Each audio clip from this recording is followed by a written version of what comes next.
Bir gecəqondu məhəlləsində doğuldu. Yoxsulluq, xaos və kimsəsizlik içində böyüdü. Amma topa hər toxunuşunda bir şey dəyişdi. Çünki o, adi biri deyildi. Adı Zlatan idi və o, sadəcə futbol oynamadı. Özünə bir həyat yazdı. Ajaxla əfsanəvi bir qola imza atdı. Juventusda qorxu saldı.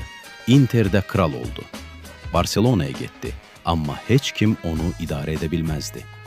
Guardiolaya belə dedi: Ferrari almısan, amma Fiat kimi sürürsən.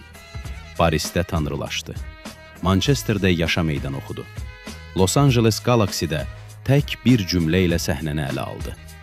Los Angeles, sənə Zlatanı təqdim etdim. Xoşdu. İrəliyən yaşında Milana qayıtdı. Komandanı yenə çempion etdi və San Siro'da son sözünü dedi.